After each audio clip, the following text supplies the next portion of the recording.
हमारी वीडियो को देखने से पहले वीडियो को लाइक करें, शेयर करें और हमारे चैनल को सब्सक्राइब करें और बेल आइकन को दबाना ना भूलें। बहुत समय पहले की बात है। एक घने जंगल में एक हवेली थी जो कई सालों से बंद पड़ी थी। उस हवेली में एक औरत रहती थी जो बहुत ही सुंदर थी। जो भी उसकी सुंदरता को देखता वो उसमें कहीं खो जाता था। उसके लंबे लंबे बाल, बड़ी बड़ी आंखें, गुलाब की पंखुड़ी की तरह होठ। यूं तो आज तक उस औरत को किसी ने नहीं देखा। हाँ, मगर जिसने भी देखा वो उस हवेली से वापस नहीं आया। एक दिन 4 दोस्त अमन, रेहान, गौतम और कुणाल उस जंगल से गुजर रहे थे कि अचानक उन्हें जंगल में एक बूढ़ा आदमी मिला। तुम लोग इस भयानक जंगल में कहाँ घूम रहे हो? हम घूम नहीं रहे बाबा, हम तो रास्ता भटक गए हैं। क्या आप इस जंगल से निकलने में हमारी मदद करेंगे? लेकिन बाबा, ये जंगल बहुत ही घना और डरावना है। हम सारी रात कहाँ गुजारेंगे? इसकी चिंता तुम मत करो, आओ मेरे साथ। इतने भयानक जंगल में इतनी बड़ी और शानदार हवेली, ये किसकी हवेली है बाबा? ये हमारी मालकिन की हवेली है। वो बहुत ही दयालु है, तुम्हारी बहुत मदद करेगी। क्या कहा आपने? मालकिन? इस भयानक जंगल में और इतनी बड़ी हवेली में तुम्हारी मालकिन अकेले रहती है? हाँ, वो यहाँ अकेली ही रहती है। मुझे तो कुछ गड़बड़ लग रही है यार। अमन, इस हवेली में नहीं जाना चाहिए। हम कोई और रास्ता ढूंढते हैं। साथ चलो। और मैंने सुना है उस औरत को कोई एक बार देख लेता है तो वो इस हवेली से वापस नहीं लौटता। नहीं कुणाल, अब यहाँ तक आ गए हैं तो हमें अंदर चलना चाहिए। तुम्हें जाना है तो जाओ, मैं तो नहीं जाऊंगा मौत के मुंह में। ये कहकर कुणाल उस हवेली में वापस चला गया। गौतम उसे समझाने के लिए उसके पीछे चला गया, लेकिन अमन और रेहान वहीं खड़े रहे और उन दोनों के वापस आने का रास्ता देखने लगे। लेकिन जब थोड़ी देर तक वो दोनों नहीं आए तो वो दोनों हवेली की तरफ चले गए। जैसे ही वो दोनों हवेली के अंदर घुसे, दरवाजा अपने आप बंद हो गया। अमन, ये दरवाजा कैसे बंद हो गया? पता नहीं यार। और वो बाबा भी पता नहीं कहाँ गायब हो गए जो हमें यहाँ लाए थे। वो दोनों ये बात कर ही रहे थे कि उन्हें अचानक घुंघरू की आवाज सुनाई दी।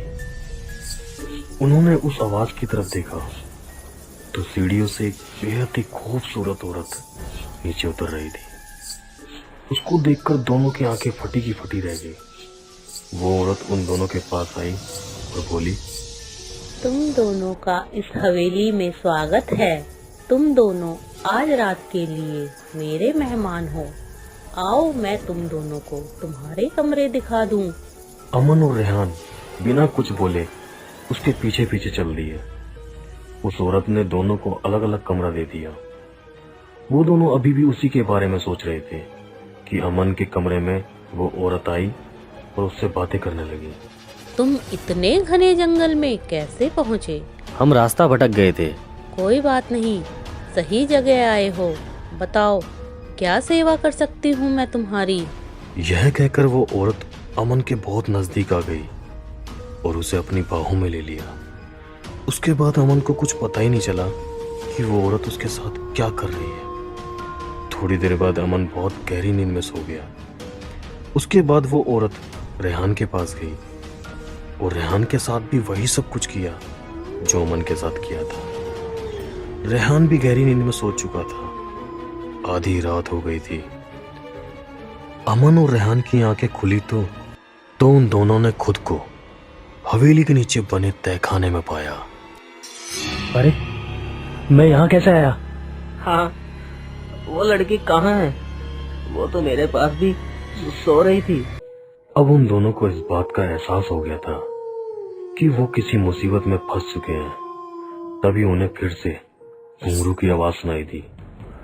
उन्होंने उस तरफ देखा तो उनके सामने एक भयानक चुड़ैल खड़ी थी। उसके काले लंबे बाल, उसकी आंखें लाल हो चुकी थी। उसके मुंह से टपकता खून उसके दोनों स्तनों पे गिर रहा था, जैसे अभी किसी का खून पीकर आ रही हो। यह सब देखकर अमन और रेहान बहुत बुरी तरह से डर गए थे। और फिर वो चुड़ैल भयानक आवाज में बोली,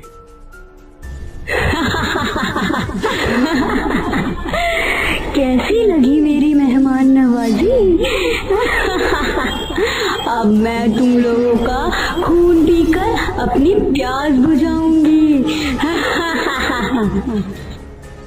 चुड़ैल उन पर हमला करने वाली थी कि अचानक किसी ने चुड़ैल के ऊपर गंगा जल फेंक दिया।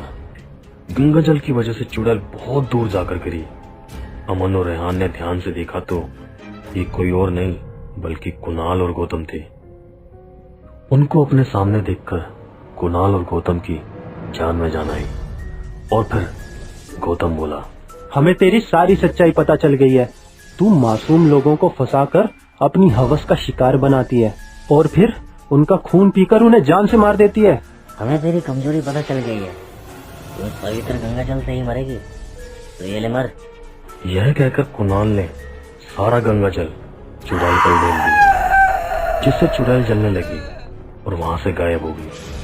उसके बाद वो हवेली भी गायब हो गई। वो चारों दोस्त पलक झपकती ही जंगल में खड़े थे। अमन ने कुणाल से पूछा, तुम्हें पता कैसे चला इस चुड़ैल की सच्चाई का? और तुम यहाँ हमें बचाने के लिए सही समय पे कैसे आ गए? हमें इन सब के बारे में उसी बूढ़े बाबा ने बताया है, और तुम दोनों की जान खतरे में है ये भी उन्होंने बताया है। पवित्र जल भी उन्हीं बाबा ने दिया था। लेकिन जब उन्हें चुड़ैल के बारे में सब कुछ पता था तो वो हमें यहाँ क्यों लाए? ये तो हमें नहीं पता। अब छोड़ो ये सब, तुम दोनों ठीक हो ना? यही काफी है। अब चलो इस जंगल से बाहर निकलने का कोई रास्ता ढूंढते हैं। इस तरह से उस चुड़ैल का अंत हो गया और उस हवेली का भी अंत हो गया। फिर वो चारों दोस्त बिना किसी डर के जंगल से बाहर निकलने का रास्ता ढूंढने लगे।